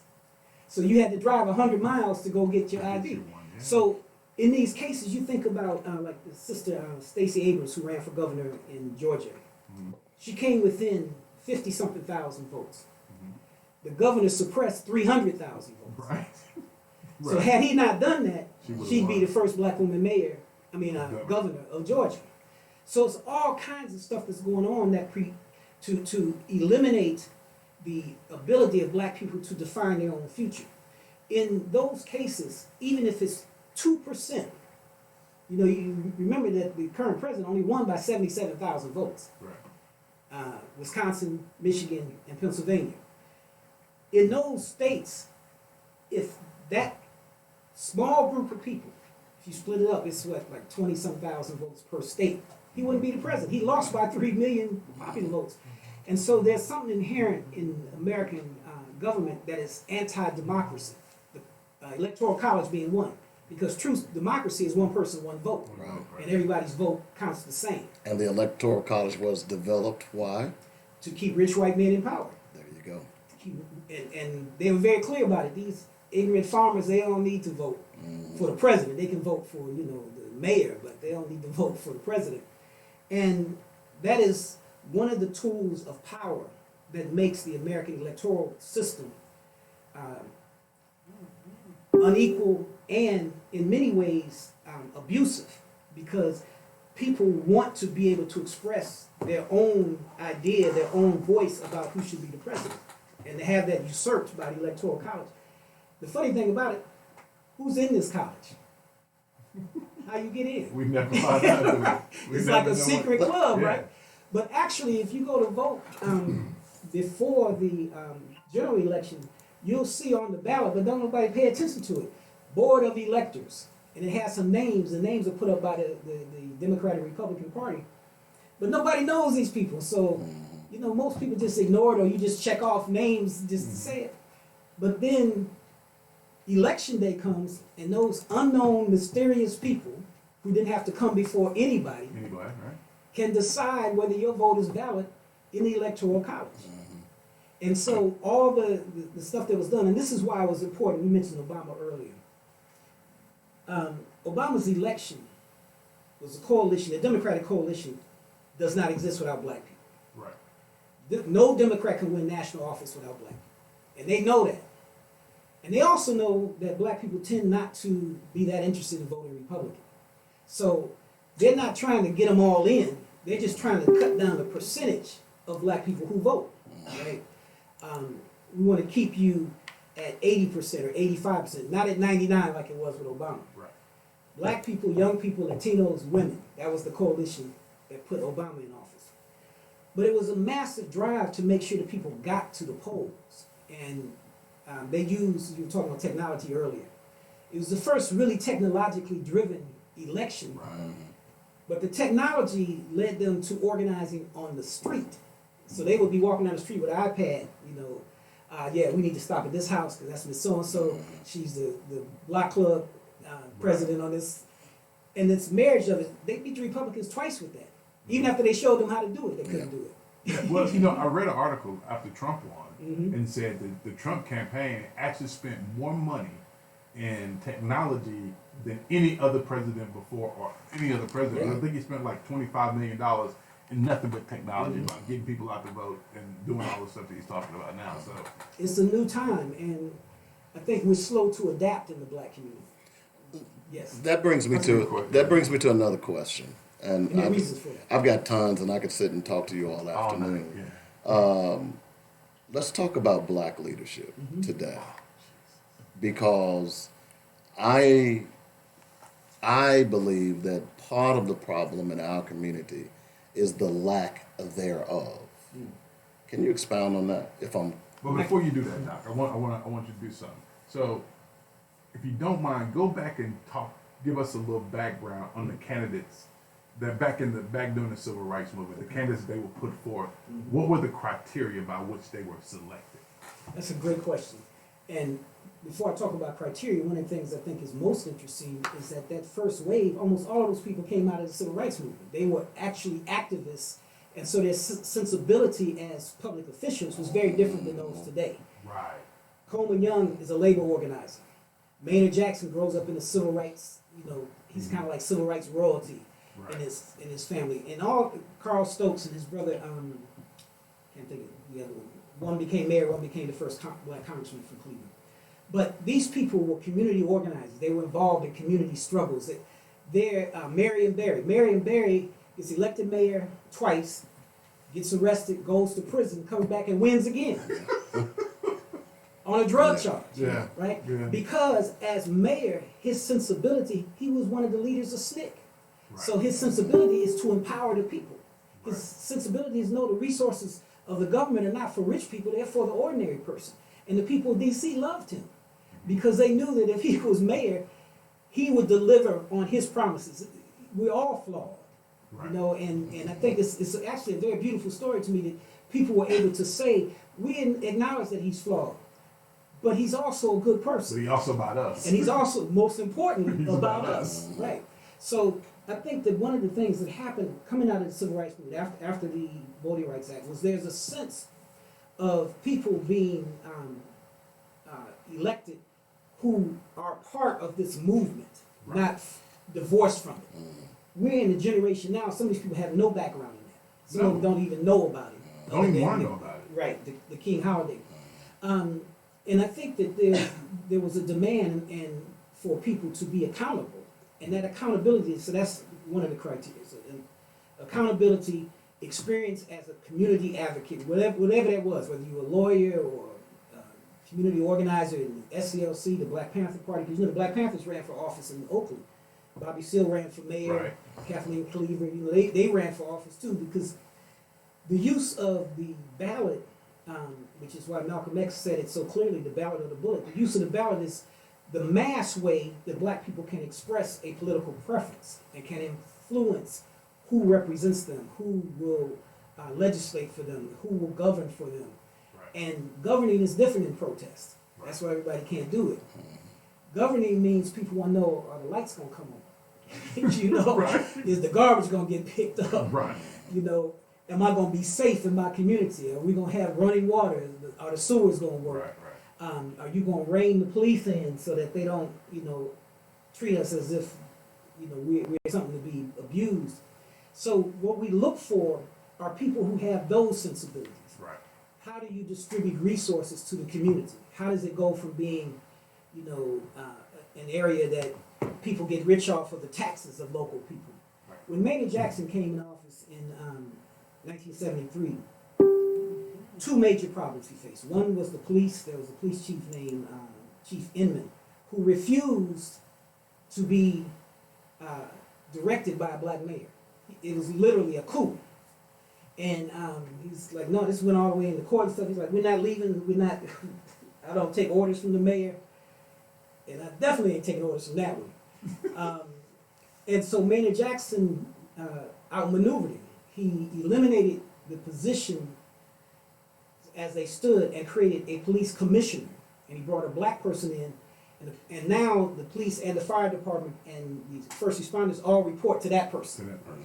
So he won that struggle. The second thing was the building of the Atlanta airport, which, you know, big construction, public construction jobs have long been where white people got rich and employed. You know, working class white people in construction, so like they got a chance to work. And Atlanta was no different. Black people didn't get those jobs. You might get the job cleaning up after they finish, you know, building something. So this was the time when they were talking about the new airport. Everybody was, you know, Atlanta was going to become the city, the major city of the South, which it did. Atlanta, Birmingham, and Charlotte were all comparable cities. What made the difference was the airport. And Maynard Jackson, you know, stared these people down. He said, it won't be an airport in Atlanta if black people ain't involved in it. Not just on the labor side, but on the business side. Not just on the business side, but on the planning side. Not just on the planning side, but on the architectural side. Not just on the architectural side, but on the management side of the airport. And this changed the dynamic. Every year since then, the Georgia legislature, led by people who live in smaller cities, has tried to take the airport. The airport is governed by Atlanta. Has tried to take that airport from Atlanta. And every mayor, every black mayor since Maynard, there have been 6 of them, has fought that. So no, not giving it to y'all. Yeah, because this is 1974, 75, and they're still fighting that battle. And Maynard was so successful at that, and also changing city government, which led to the change in county government also, of making it accessible to black people to get employed there, not just as the janitors and maids, but as city employees on the highest levels, from you know, directors and also because there's a wave of people elected to city council. So the whole tenor of the city changes. You know, you have these black people now in power, and statistically, black elected officials, the election of black people in the 70s, created a wider middle class because black people now had access to good government jobs, as they would say. When before you could get a government job, but it was probably cutting the lawn someplace. You know, but then once you start, and it led to black people from all types of professions being able to get into city government and black businesses to do business with these governments. So, it creates a whole different economic relationship. Maynard was so unloved by the people he had fought that once he was not mayor, he could not even get a job in Atlanta. They had to leave to go to He Chicago. had to go to Chicago.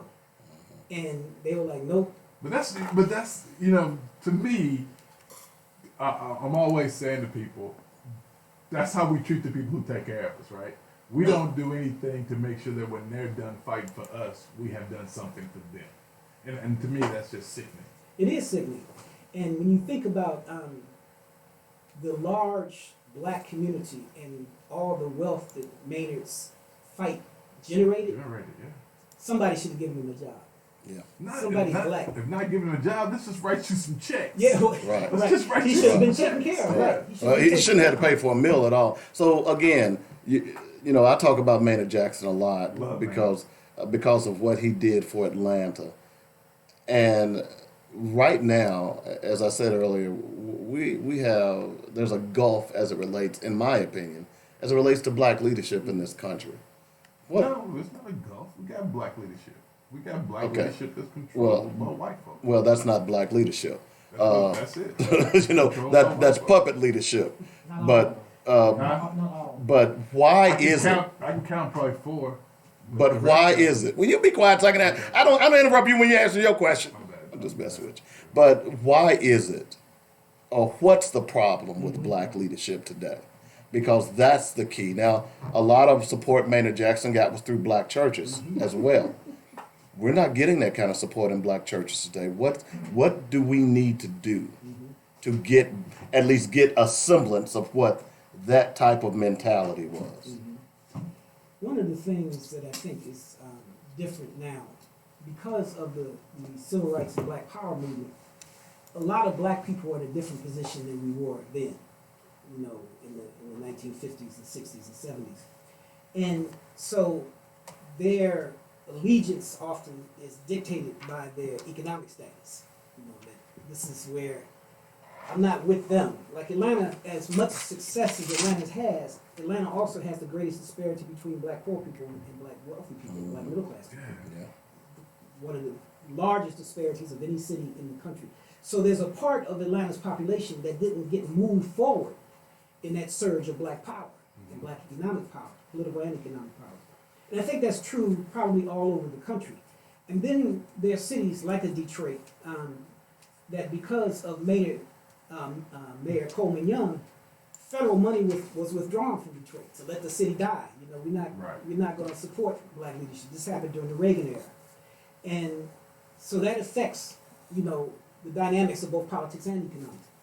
The other thing that happens is that businesses move out of these black cities. So there was, like Detroit, they start shutting down factories and moving them across the country or out into suburban areas. Again, affecting thousands, tens of thousands of people. The black working class in Detroit lived like the black middle class because of all the factories. That they made as much money as somebody who had a college degree working in a bank or teaching school. They might have made more money. So when you take that away, the majority of the population is not just the big three, but it's a lot of small businesses that supply the auto companies. You can drive through parts of Detroit, neighborhoods in Detroit, where you see some of those small buildings that house factories that might have made like the handle for cars. Shuttered up, communities falling apart because those things sustain the community. So you start having this kind of bigger divide. Remember, the black middle class during segregation lived with black poor people. Martin Luther King's house is on the street, and Maynard Jackson's house is on the other street, and they all lived surrounded by black people who walked to work or got on the bus and went clean up somebody's house or dug some ditches or something. Not so the same today. yeah, there's a proximity and a responsibility that is felt. There's a fable, I guess, or a myth about Maynard's grandfather, Mr. Dobbs, that he used to put his money in two pockets. He put dollar bills in one pocket and the bigger bills in the other pocket. And as he walked down Auburn Avenue, people needed money, he'd reach in and give them a couple of dollars. He never turned anybody down. But it's that sense of responsibility. Black students whose families were middle class families went to the same schools. Atlanta had 4 black schools, Booker T. Washington being one of them, Turner High another. And so the proximity, the relationship, the interactions also gives you a greater sense of community. When you run for office, and this just happened recently in Atlanta, people running for county commission. One of their first acts was to get in and give themselves a $100,000 new salary. So, but when you are not in proximity to the people that you're supposed to serve, but you think you should be in office, and you win, then your perspective of what you should do in there is very different. This is a discussion you're all having. So that's one thing. The other thing is a concerted effort to co-opt those people, to supply them with perks, so to say, of, you're not quite like them, but we need you to represent them, Right. It's one of the things that I thought. I think they call them, what's that S word? Sellouts. Is that what they call them? I don't know, man. Or sell-ins. Yes. But when you think about the relationship that these governing bodies have, government officials have to the black community, they're not directed by an agenda, so to speak. In 1972, the National Black Political Convention happened in Gary, Indiana. The most important thing was a broad cross-section of black people came together and created this national black agenda. You can look it up, it's online. In 1972, the black agenda called for universal health care, called for universal child care, called for free education all the way through college, to rectify the ills of black community. And it set a criteria for black people running for office that this is what we expect of you, to carry out this agenda. Right. Right? And if you don't, then you're going to be run out of office. We're not going to stand for it. And so there was an expectation of kind of the national black community of these people that they would do the people's work and advance the people's struggle. There's nothing that no standard anybody's been held to today. No. If they don't have it within themselves, there's no standard that anybody expects from them. We tend to vote, the last two mayors, black mayors in Atlanta, are voted by less than 1,000 votes in a runoff. They get elected by less than 1,000 votes. A white woman almost defeats both of them. And that's At because... some point she'll get them. Oh yeah. It's probably the next election. People thought it was what happened in this last one. I think the woman who won, they say Atlanta has a mayor named Keisha. Mm-hmm. And Keisha Lance Bottoms. Y'all know Major Lance? The singer? That's her father. Right. Oh, okay. Yeah. Okay. And the divide is like the north side of I-20 and the south side of I-20 split evenly in the vote. Sounds like here, right? Yeah. Was it 630? 630 is the bottom line. So when the tally comes in and people see that, okay, I won. They don't see it as I have to deliver to the community that delivered me. No. They see it as, okay, I won. I'm in now, and let me go do my let me go do my thing. But the What are you doing? yeah, the audience can't see that. Please, don't stop my good doctor. Please continue. So I think that there's a different relationship. Our tradition is that we have struggled for our freedom.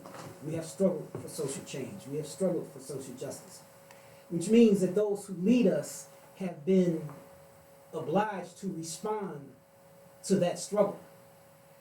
When we're not organized in our own behalf to struggle for what we need, then I think it opens the door for people to be unaccountable. Mm-hmm. And it's up to us to organize ourselves, community by community, city by city, nationally, to decide who gets to represent us. Mm-hmm. But we can't decide that if we're not organized. We have to organize ourselves in a way that, like in Mississippi, they did something really interesting. You all know this brother that was elected mayor of Mississippi, Chokwe Lumumba? Yes. Mm-hmm. Chokwe, I've known him since I was a teenager. He's from Detroit also. Detroit produces a lot of people. Malcolm X begins his ministry there. The Nation of Islam starts there. Good food, jazz, all kinds of stuff there. So Motown, of course. Motown, of course. But Chokwe Lumumba works in Mississippi for decades. He's a human rights lawyer. He's represented a lot of people. He is asked to run for mayor, and he says, I need to do something else. And so they organized what's called a People's Assembly, where communities came together with a ballot and a set of issues, and the community decided who was going to run.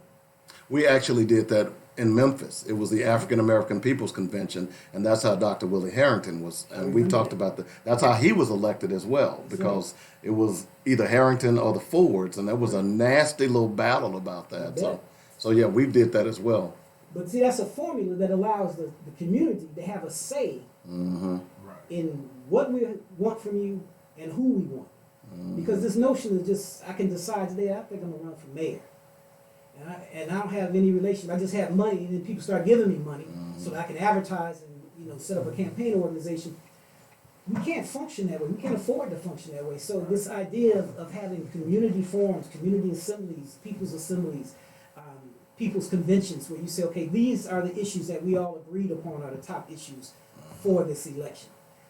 Let's bring the people before us and see where they stand, just like the Democratic Party does, or just like people do, all these debates they just had about who's going to be the presidential candidate. We should do that on the community level too. Before, I don't mean to interrupt you because we're running out of time, but why are you in Little Rock? I'm in Little Rock at the invitation of the National Park Service, National Historic Site, Little Rock Central High School, and to commemorate the birth of Martin Luther King.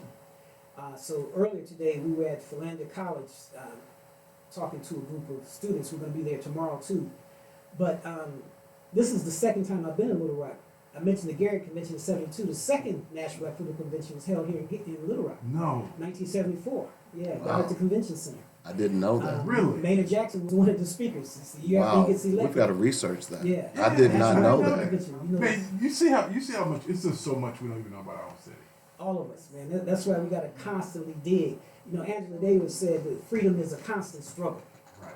That it's not something, okay, we won this, so let's take a nap. It's like we got to keep going. We got to keep moving. And even when this is one of the problems you see in the former colonial world, in Africa, the Caribbean, and places, even after they drove the colonialists out, you can't rest there. You have to still dismantle all that they did, including how you think about yourself. And their religion. You see African judges from the British Empire still today wear those wigs. Wearing those white wigs. And you think, are you out of your mind? The British left here 70 years ago. You still wearing the wig. And you wearing a wig from the British court. So there's a lot of work to be done. I think that to the question about representation, there are people who are, fighting the good fight, and I think we need to support them. Most of them on a local level. I think what's happened in Congress with these young women who represent Black, Puerto Rican, and Muslim, they're kind of changing the game. They're raising issues and taking stance that I think the Democratic Party don't have to, react to. Yeah. I keep waiting on some other people from the Congressional Black Caucus to, step up and see what they're saying about it. But the struggle always goes forward. I don't mean to interrupt you, but did I detect a sense of sarcasm when you mentioned the Congressional Black Caucus and stepping up? I don't know, but because I think they do some good stuff too, but they're not the Congressional Black Caucus of Ron Dellums or Mickey Leland. Right. They're not that Congressional. Nobody Black wants to Right. be Mickey Leland again. No. Right. But we need that kind of representation in Yes, Washington. we do. We Yes, need we people do. who, people talk about speaking truth to power. Even though they don't have the majority, That's right. neither did Mickey Leland, but he still spoke truth to power. Well, not only that, and that's though, the argument that I've been making about black Well, leaders. the thing I love more so about Mickey Leland, because I was in Houston before he died. I actually had the opportunity to meet him and work with him a little bit. That's before I knew any of this good stuff. But he had a plan for figuring out a way to get things done without having to go through the system, right? He always said there are some things that are already laid out. We just got to figure out a way to match those things with the things that we're trying to do. It was just like a game of putting a puzzle together. And so that's what I think we've lost. Absolutely. And you think about somebody like Adam Clayton Powell, Yeah, Exactly. who sat for years and they wouldn't let him get any legislation through. He said, that's okay, one day, because of the seniority system in the House, I will be the I'll be chair right. of one of Right. these committees. And when he did, he passed housing legislation, education Everything, legislation, all the stuff that had been piling up in his book. Yeah, that he he just Right. went on, yeah. When I got there, the first black senator elected to the Georgia legislature, Leroy Johnson, said white people wouldn't even talk to them. And then there came a day, he said, I knew this day was coming too, when they would need my vote. And he came and said, we need you to vote with us, both sides. And he pulled out a list. He said, whichever one of y'all can match this list, that's who I'm voting with. Because that's what that kind of politics is about. But I think that the courage of those people, Shirley Chisholm, people like that there was a courage to speak up. John Lewis has continued to do it, but the Congressional Black Caucus, which is bigger, has more power, and I think this is true all across the country. I don't bemoan what they do, but I do expect more. I do too, yeah. I do expect more. Let me ask you this real quick before you get out of here. Do you think because of what we watch, even though Maynard Jackson had great success with black folk, right? But the ultimate price he paid was that he himself had to struggle, right? Do you think after black folks saw that, they were like, okay, I can do two things, right? I can do it Maynard's way, or I can just not do it at all. Because I think you see the rewards if you don't challenge the system. Do you think that could that partly be part? Well, I have another thing, but I'm not gonna say it. But that could be part of the reason why we don't have the kind of leadership that we once had. Well, I do. I think that the price. I mean, you think about that whole era. We have, people killed, people ostracized like Maynard, and it takes a lot to say I'm going to put all of this on the line. I know if I do this, these are the consequences. Right. And we can never get what we need as a people if we're not willing to pay the consequences. Right. That period, and from the beginning of our existence in this country, we have always been willing to pay those consequences. I think that we've come to a time where I don't see those leaders, but I believe they're coming, because when I watch what young people are doing when they came out in the streets against police murder, I was very inspired. They found a way to co-opt it, though. They do, but it found a moves way. forward. Freedom is a constant struggle. Every day. Keep going back to it. Yeah. Okay, cool. Dr. Michael Samango, hey, look, we appreciate you gotta joining come us. back. We gotta get As a you matter of back. fact, we're getting your number. You are now an official friend of the show. I'm glad to be here. Because there is a lack of leadership in this city. And since I've moved back, this has been my mantra. And we need to hear voices like yours to understand what we need to do in this city to move this city forward. And I want to thank Patrick Oliver, by the way. Patrick is here. Always. Thank you, Pat. He called and said, Dave, you need to get this brother on your show. You're going to like him, man. You're going to like him. And Patrick was right about that. And so thank you again for coming to Black Focus Radio. I hadn't forgotten about you over there either, and the Parks Director as well. We've been talking red beans and rice on the side as well. So, Yeah. but we coming to the cooking. Yeah, we that's coming for to sure. we coming to the what is it? The employee supper. Whatever we call it, we need an invitation. Okay. Thank you all so much for having me. And no doubt about it. And thank you for blessing the mic with us today, because we need voices like yours, and we try to do our job here to try to get those types of voices out. So again, you're going to be at Philander tomorrow at is it at noon? 1 o'clock. At 1 o'clock. Is it 1 o'clock tomorrow? Yes, 1 o'clock. So if you want to go to Philander tomorrow, At Kendall Hall. go ahead, 1 Patrick. o'clock tomorrow at Kendall Hall. Dr. Semang will be there laying it down. You ain't heard nothing today. It's going to get heavier tomorrow. Trust me, because I know this brother from way back. And hopefully you brought some of your books with you. No. Books in the ride. But you can all go to Third World Press .org, Third World Press Foundation.org, and get his latest book. What's the title again, Mike? No one can be at peace unless they have freedom. There you go. I like that. All right, so we've got to get out of here. And again, we want to thank you for joining the show, Patrick, and of course, all of you all. Thanks for bringing him in, and we'll talk about contact information in the break here. But we've got to get out of here. I want to thank everybody for joining us today. I hope you enjoyed the show. These are the types of shows that we promised that we would bring you. It's not the norm, brothers and sisters. And you by now, we've been on 4 years, so you know we're not normal, okay? And Robert certainly is normal. Robert? Yes, go ahead. I am Robin White, Superintendent, Little Rock Central Exponential Store Site. Okay. This is what we do. Yes, y'all so do. actually, you need to be connected to me Yes, to we get do. folks like this in here. Yes, we because do. I do this all Well, year well, long. Miss White, let me tell you something. I'm gonna get on you. The last time you in here, I told you. Do you remember what I said? Yeah, we can have this anytime we want There to. you go. So this You're is wide open. Yeah. Show up. All you gotta do is call and say what day you call gonna and be. say, hey, we need to get so and so on the wide show. open. Because I mean, we're Central grads anyway. So Hail you to the know, old guard. hail to the black baby. None does she like. Right, so- you got it, because this is what we do. Yeah, so all Miss year White, long. anytime you want to get someone on, we'd appreciate it. We got to get out of here. Thanks for joining the show, Robert. You got a quote real fast. Every day, player. Every day. This is on a doc right here, though. This is on a doc. The secret of life. I can't even read it. I need my glasses. Man. You old too. Yeah, that too.